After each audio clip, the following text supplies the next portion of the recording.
Hello, sunshines, and welcome to deValiante Plays Beacon Pines by Hiding Spot. In this creepy, cute adventure set within a mysterious book, you play as a little fawn named Luca, who you will help guide through the tumultuous changes happening in the sleepy little town of Beacon Pines. If you want to see more games from this channel, drop a like and a follow and tell me in the comments what you want to see me play next. Warning! This video contains strong language and imagery that some may find disturbing. Discretion is advised. Now, without further ado, let's get started.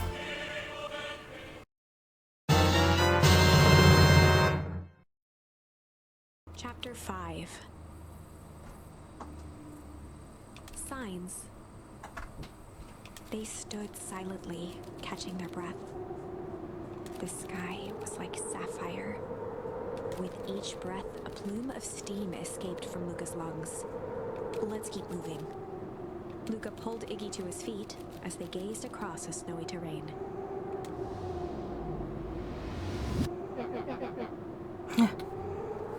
That was actually pretty badass. Uh-huh. I think we lost them. Are we up in the mountains? I don't think so. If anything, we went downhill. Then what's up with the winter wonderland? All I know is there's no going back the way we came.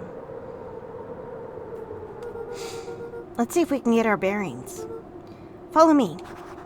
Find a way home. That kind of looks like a way home. Luca! Luca, are you there? Luca had almost forgotten the walkie-talkie he was carrying. It's that bozo Kerr. I hope nothing bad has happened to you out in those woods. Luca looked at Iggy with hesitation. No need to be rude. With a resigned sigh, Luca responded. It seems like the only dangerous thing in the woods is you. He speaks, the young man of the hour. Now, how in tarnation did you end up in those with one of our radios? Just lucky, I guess. Boy, howdy, you Van Horns are full of surprises, aren't you? You knew my parents? I never had the honor of meeting your father, but your mom sure was a handful. Luca winced, shoving the walkie-talkie back into his pocket. We gotta keep moving. That looks like a crack in the ground, yeah. Okay, we can't go that way.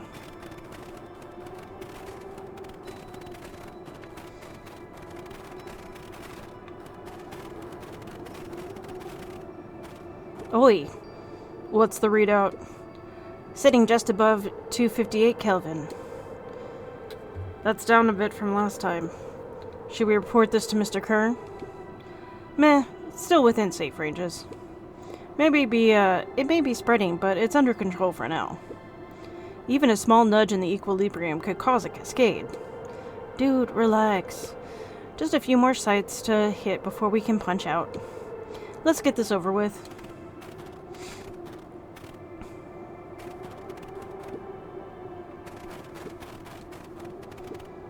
What's all this? Hard to say with all the snow. I think it's a town sign. I can almost make out the letters under there. What town could this even be? There couldn't be another town this deep into Weepwood. I'm looking at evidence to the contrary. Let's figure out what we're dealing with here. Step 1, snow's gotta go. I'll see what I can do.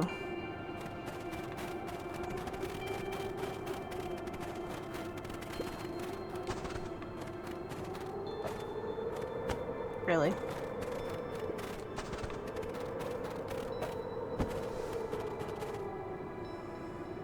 The boys stared in disbelief at the sign that now clearly read, "Welcome to Beacon Pines."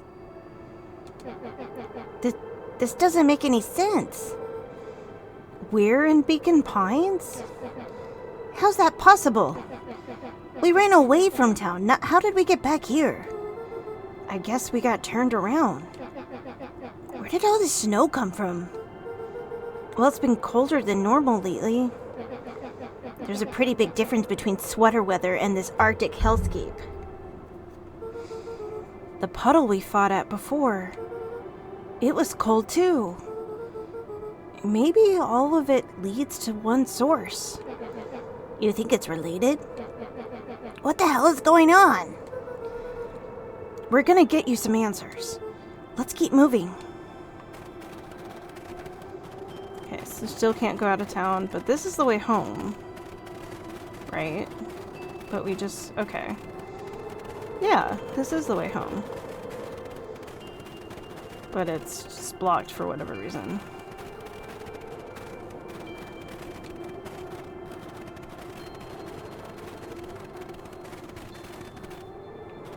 Oh.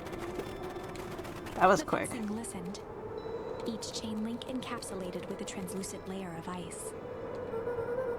Looks like the stuff they put up around Weepwood. The stuff who put up? I don't know. It's all frozen. Looking down at the frozen stream, Luca could faintly see a school of minnows encased in the ice. Whatever happened here, it happened fast. The fish didn't even have time to run.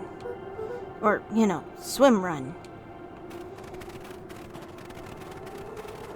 The crunching of footsteps trailing Luca went hush. He looked back to see Iggy's face twisted with confusion. Everyone's gone. What?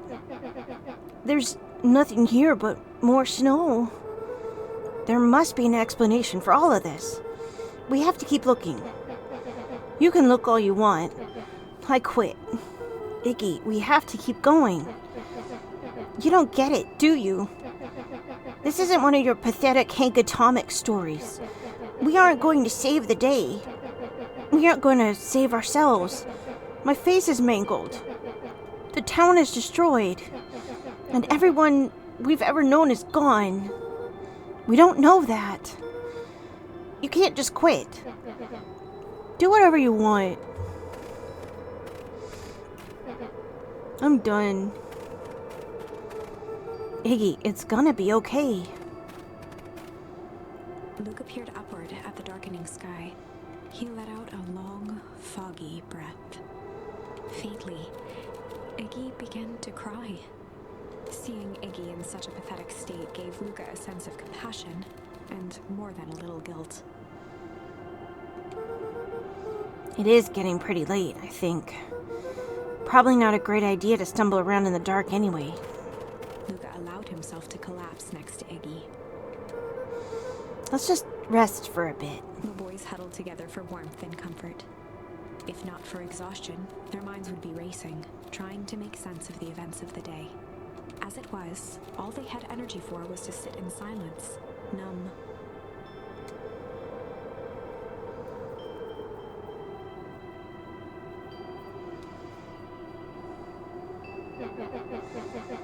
The way the snow covered everything over, it's kind of calming. Yeah. Ugh, I haven't had time to say it, but thanks. Huh? For getting us away from those creeps. I sort of froze up back there. Iggy, I should be the one apologizing. This all happened because I lost my temper. No, that's bull hockey. First of all, you didn't know what the gunk would do. You didn't, right? Of course not. And second, stop with this baloney about losing your temper.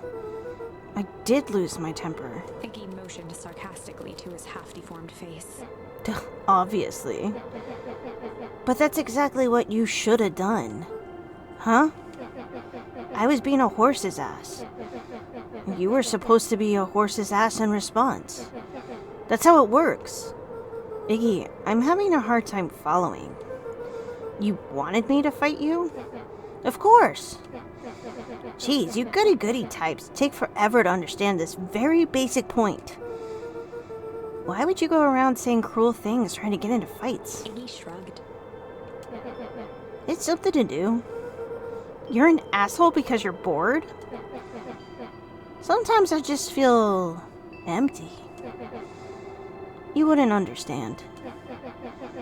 You and Roller are always having a blast together. laughing and calling that dinky little treehouse mission control. Iggy now wept openly.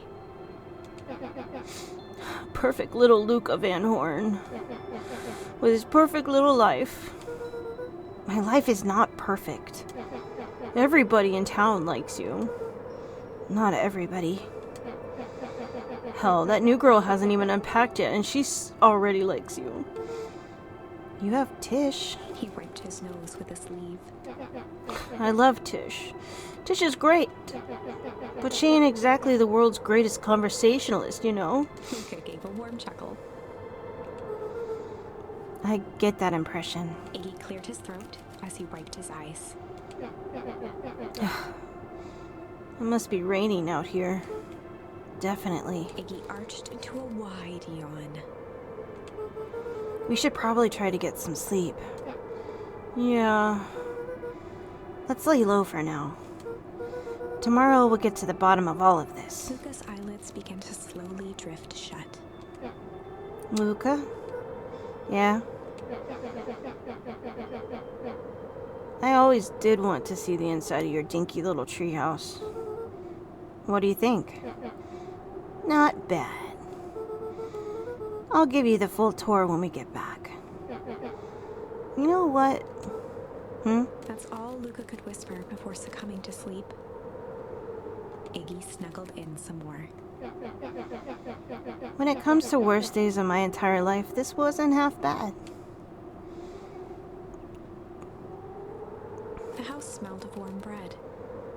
Luca was playing with toy blocks on the living room rug. He looked up to see his parents on the couch. His mother held his father's head in her lap. She idly stroked his hair while humming a song. A voice behind Luca spoke. "This is how you remember them, huh?" Luca turned to see his own face. The doppelganger from his dreams, still clad in a yellow hazmat suit, still carrying a look of disdain behind empty eyes. Aww, look at this perfectly cozy scene. You know it wasn't really like this. The figure picked up a toy block and inspected it. It's amazing the facades that one can build given the right materials. Not that I blame us. These are a child's memories, all warm and fuzzy. You don't remember, do you? Luca snatched the block from the figure's yellow-gloved hand. Remember what? The doppelganger pointed to the couch. The last day we saw him alive. The day he chose to abandon us. Luca turned to look at his father, still lounging on the couch. That's not true. He didn't abandon us. The doppelganger waved his hand dismissively. Everything is true here. It's just a matter of what we choose to see. Well, let me show you. The world flickered and pulsed. Luca was sitting next to his bed, listening to his heartbeat with one of his dad's stethoscopes. The doppelganger limped into the room. No, we both know that's not how this went. He grabbed Luca's hand and guided the stethoscope to the floor. Luca heard muffled shouting, brought close by the stethoscope. It was his parents, fighting. Do you remember what we did next? Luca gave a slow nod and crept down the hall to peek through the banister. He could see the outline of his mother at the bottom of the stairs. Damn it, Walt. We can't afford to get involved in this. She was scared. His father stepped forward. What am I supposed to do? Just watch? There's a sickness in this town, and we both know who's behind it. I swore an oath to help people. I won't turn my back on them. Luca's mother grabbed Walt. She was crying, pleading. I can't lose you. Walt calmly removed Eleanor's hand from his shoulder. What's right is right, and what's wrong is wrong. I could never live with myself if I let Sharper get away with this. Eleanor raised her voice. Spare me your bullshit platitudes. What about our son? Luca flinched, dropping the stethoscope down the stairs. Walt turned with a panicked smile. Luca, is that you, buddy? With tears in his eyes, Luca descended the stairs. Mom? Dad? What's going on? Walt dropped to a knee to meet Luca eye to eye. Nothing, buckaroo. Your mom and I just got a little overexcited is all. Luca placed the stethoscope against his father's chest. His heart was racing. It sounded like you were going somewhere. Walt gently removed the device from Luca's ears. Listen to me, Luca. I have some business to take care of. I'll be back in time to tuck you in. Luca hugged his father tightly. Promise? Walt stood up and walked to the door. He glanced over his shoulder. I promise. With a wink and a grin, he put on his hat and strode out into the evening sun. A figure approached soundlessly from the foggy snowfall. A little mouse. It stood above them, lingering in contemplation. Slowly raising one hand above Iggy, it snapped out 2 brisk raps on his head. From a deep slumber, Iggy sprang up defensively. Get your hands off me! Whether it was the calming presence or the recognition that he was not in danger, Iggy felt his clenched fists lower. What do you think you're doing? Luca looked up, gradually remembering his whereabouts. The figure exhaled a cloud of warm vapor. You two certainly have caused a lot of commotion. What's that supposed to mean? Take it easy, Icky. We were sleeping, minding our own business. You're the one running around knocking on people's heads.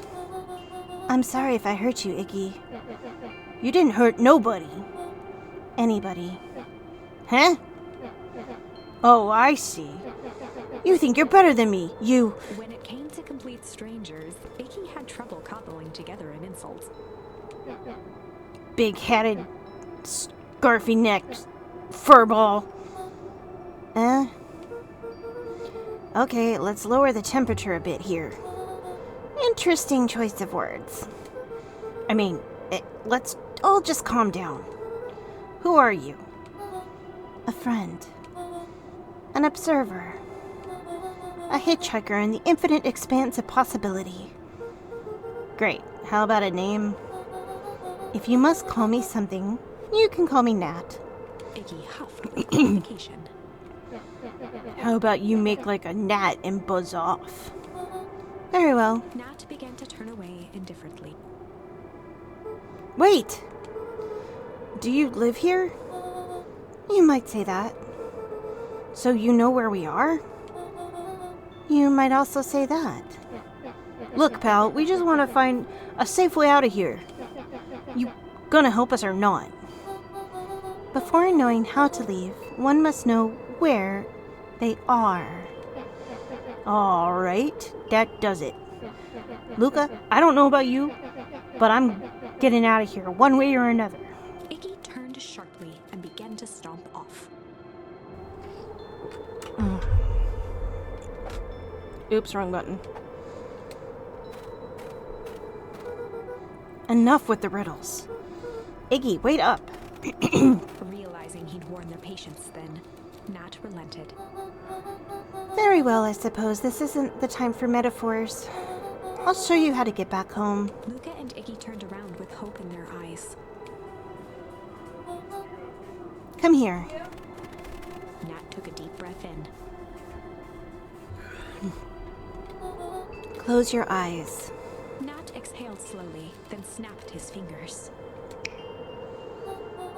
Okay, open them. For a brief moment, Luca and Iggy let themselves believe that some great magic was about to unfold, until they opened their eyes and found themselves in the exact same place, cold and disheartened.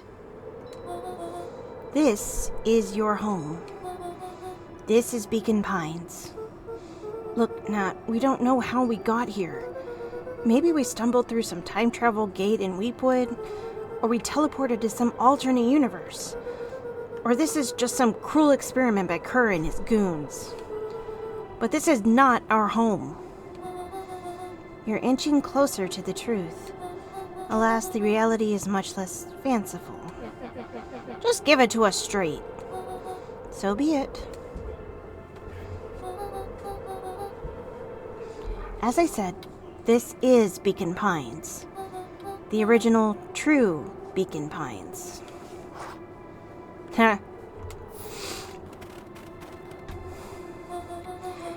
You both grew up here, but the town you've called your home for the past several years is a replica.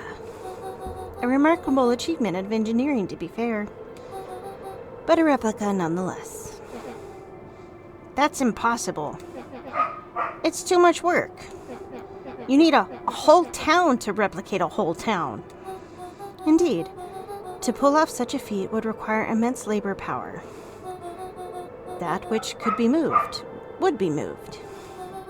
That which cannot would require a precise duplicate. We would have noticed. Someone would have noticed. You think so?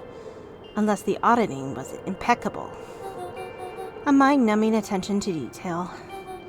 As for the innumerable trivialities which complete the tapestry, well, you can leave that to this miraculous thing we call a brain.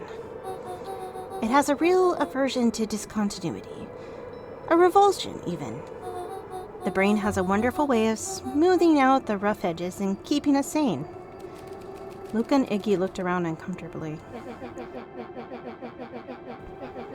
So you're saying that someone made an entire new town and moved us all and no one noticed? Precisely. But why? Why is the one question that can never be answered with certainty. The best one can do is to uncover. Nat narrowed his eyes, furrowed his brow, and uttered, The source. Why'd you say the source like that? Why, indeed. Luca began to laugh uncomfortably. It's all ridiculous. There's no way they could... He looked down at his feet. His eyes started back and forth in contemplation. With a sudden pain, a thought struck him. If this really is home... He sprinted off into the pale distance.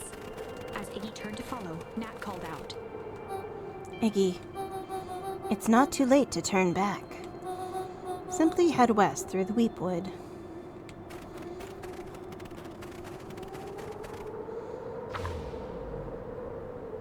Chapter 6. The Source. Nat expressed his sympathy with a shrug and sauntered off as unassumingly as he'd arrived. He'd given Luca and Iggy what they needed, and nothing more. As Luca sprinted across the snow, the events of the past few days became clearer, pieces to a larger puzzle. Rollo said he was underground somewhere, captured. Mr. Kerr tried to cover it up with lies. The clipboards were hell-bent on capturing Iggy. It all seemed to point to perennial harvest. But right now, there was one thing that Luca needed to know.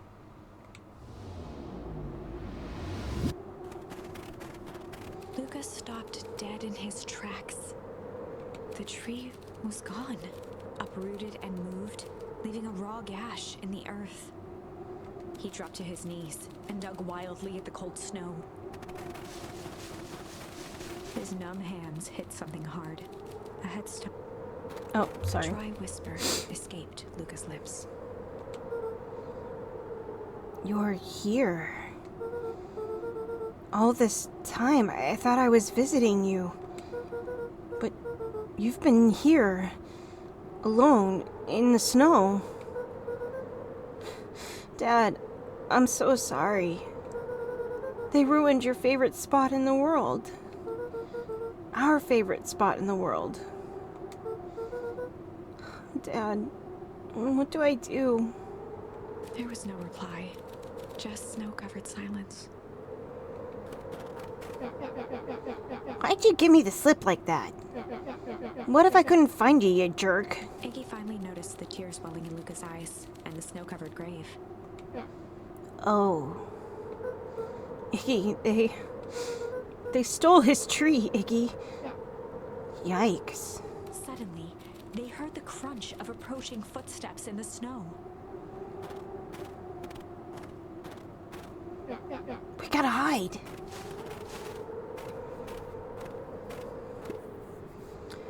$259K. Fall off distance still good. Dude, did you hear me?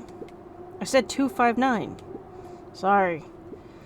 You ever think about what we did here? We saved a whole town of people. Doesn't feel like it sometimes. What about everything we left behind? That's the grave of someone with a family. People who love them will never know the truth. The truth is overrated. He bent down to scoop up a snowball and lobbed it playfully. Hey! Don't be such a downer, dude. We took this job to change the world. Yeah. Come on. It's almost lunchtime. Weirdo.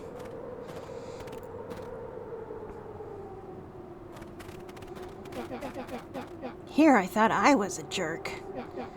These dinguses are out here literally dancing on graves. Luca stuttered through heaving sobs. I thought I was visiting him.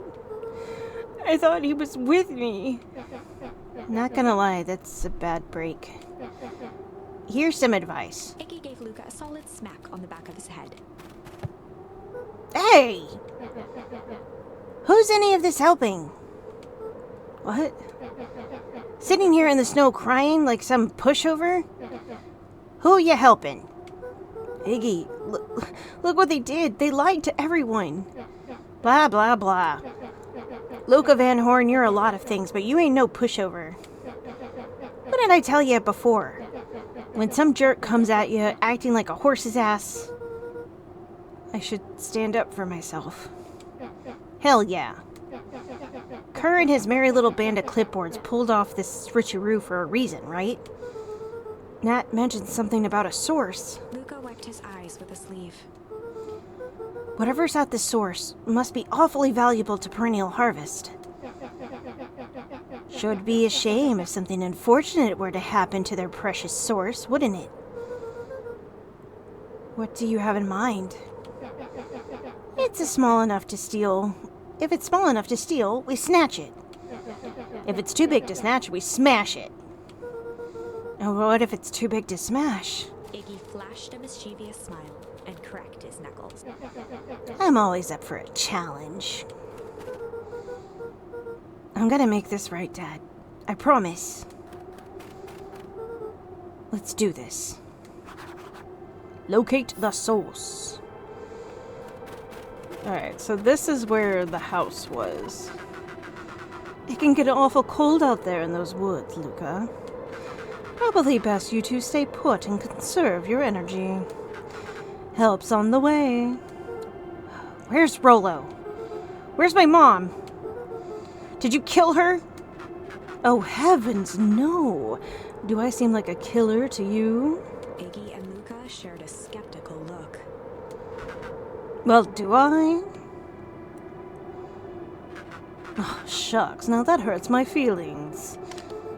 Screw that guy. Can't go back that way.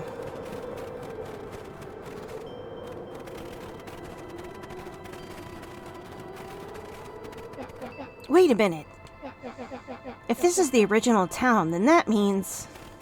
Iggy darted behind a large pine and began digging furiously. He emerged holding a shoebox with a crude skull painted on its lid. What's that? Long story. So a few years back, I came into possession of some premium grade fireworks. Not the wimpy firecracker stuff they give kids. The good stuff. So why did you bury it under a tree? That's the long part of the story. You and Rollo were doing chores at Rollo's chicken coop, and you guys pissed me off for some reason or another. Luca rolled his eyes with realization. No, you didn't. Iggy stifled a chuckle. Yep. I just wanted to give you guys a little scare. But like I said, these were some primo fireworks. I might have underestimated things. You blew up the chicken coop. I prefer to think of it as an incendiary redecoration. Sorry, but you should have seen the looks on your faces.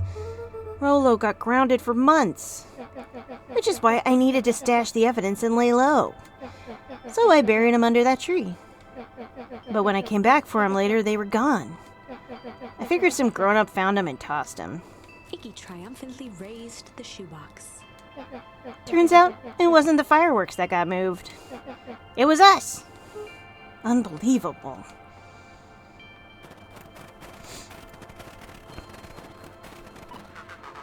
Do you think this is a game? Newsflash, boyo. You're not a hero. You're a little brat who is in way over his head. A hero is just someone who refuses to give up. Comics these days are rotting children's brains. Everyone thinks they're a spaceman superhero. I always partial to Hank Atomic myself. Is that so? Do you really think you have a chance against us? You have no idea how powerful we are. Prepare for blast-off, loser.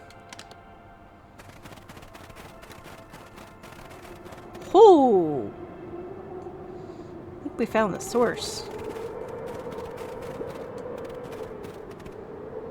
Luca and Iggy inched up to the edge of the hole with bewilderment in their eyes.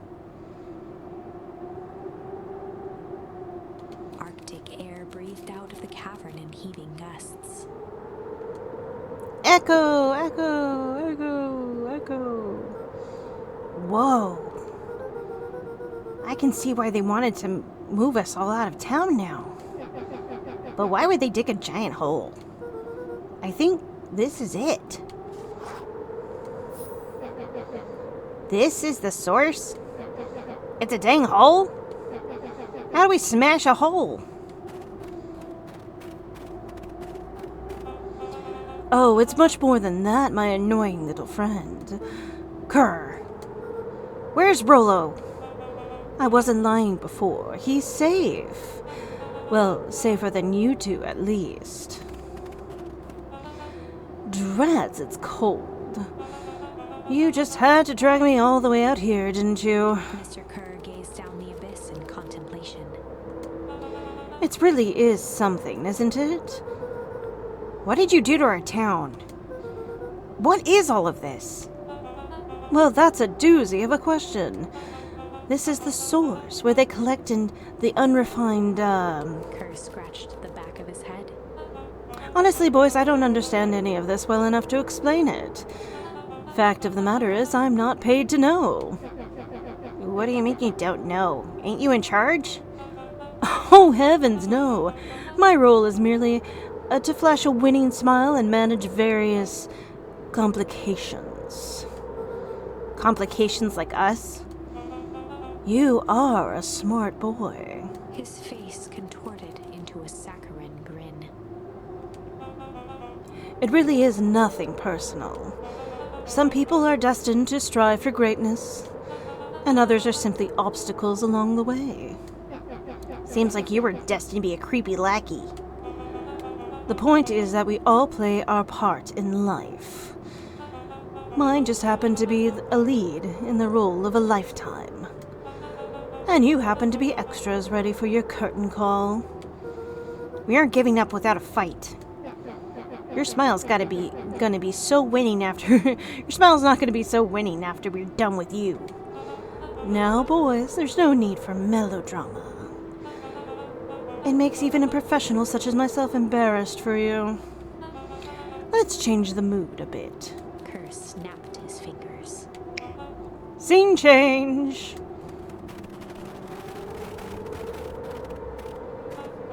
There, that's better.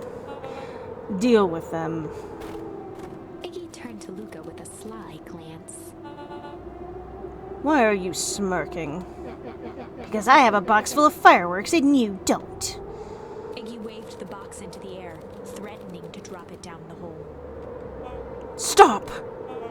Let's not do something regrettable. Joke's on you. Regret is one of my specialties. Out of curiosity, what would happen if I threw these in your precious hole? Nothing. Nothing at all. You're a terrible liar. I'll have you know, I'm an exceptional liar. But that's far enough. Iggy plucked a single bottle rocket from the box and held it up with reverence. Stop, you fool! Call after goons. After a long pause, Mr. Kerr flung up his hand with frustration. Very well. You all can head back for the night. It's been a long day. I'll handle these two from here. Mr. Kerr sighed into the frigid air. It's just us now, Iggy. You can put that down. What, like this? With a nonchalant flick, Iggy tossed the firework into the hole.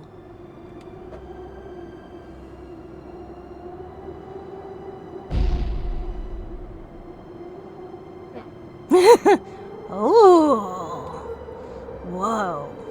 With a growl, Kerr leapt at Iggy, crashing through Luca. Iggy tried to twist away, but in the struggle they both tumbled over the side. Luca dove forward, bracing Iggy's hand just before it slipped. His grip was made precarious by the cold, wet snow. He could see Kerr further down, clinging to Iggy's coat. You reckless child! What have you done? Luca, listen to me. Hold on tight and use the walkie-talkie to call them back. What channel do I use? It doesn't make a damn difference. They're always listening.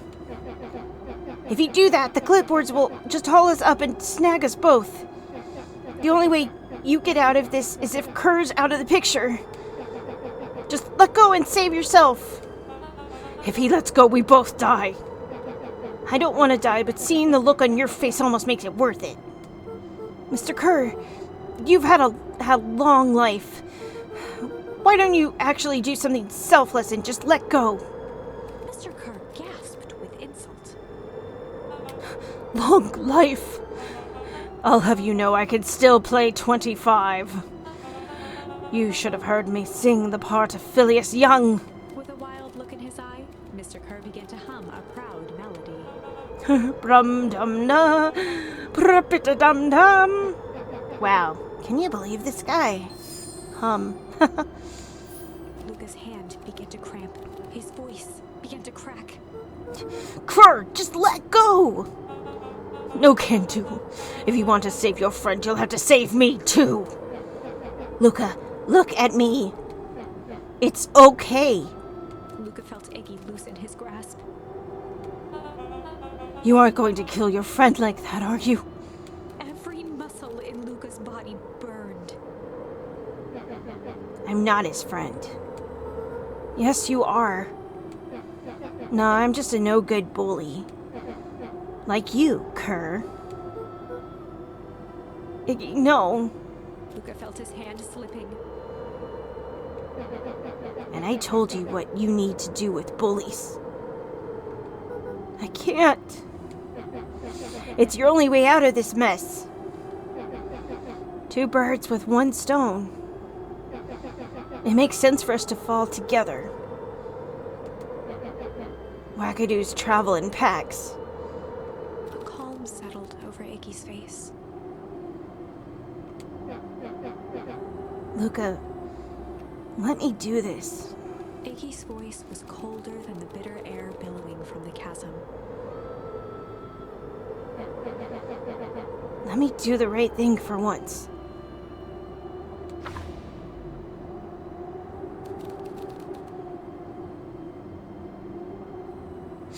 Wow, this is intense. Oh my god.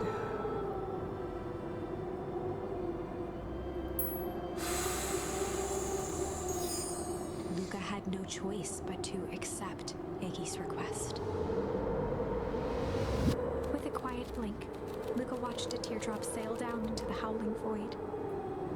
As his fingers slowly gave up, he met eyes with Iggy. Good. Oh, I just killed a child. Oh. The two silhouettes were swallowed by darkness.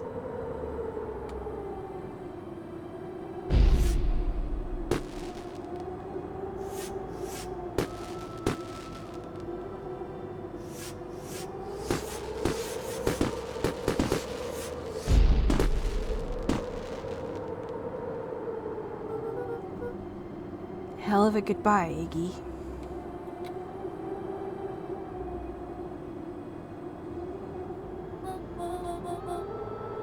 Luca, you really should step back. What? Quickly.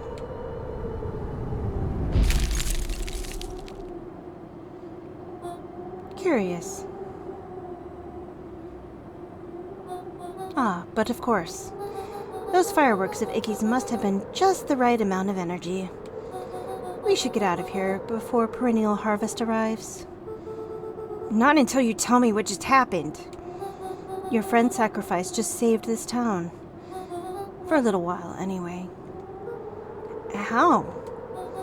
Tempest liquamine is a peculiar substance. It can change the relationship between matter and time itself. But doing so requires unfathomable energy. In a closed system, that energy can only come from its surroundings. A useful side product of this property being, by adding precisely the correct amount of energy to it, one could create a cryogenic cascade. So the gunk makes things cold and the fireworks made the whole freeze over? That's one way of putting it, yes. As dumb luck would have it, the fireworks weren't strong enough to generate a runaway reaction.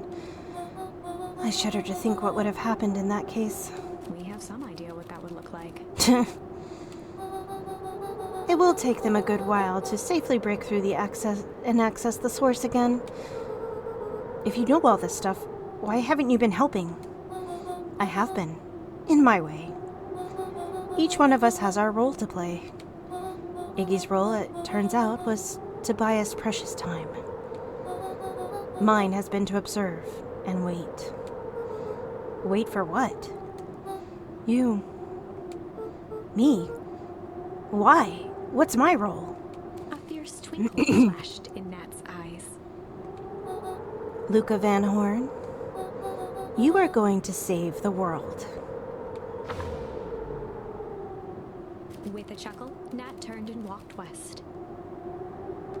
Dumbfounded, Luca followed behind him, trudging through the snow. Every step taking him further away from everyone and everything he knew, and closer to destiny. To be continued in Beacon Pines, Pines Harder.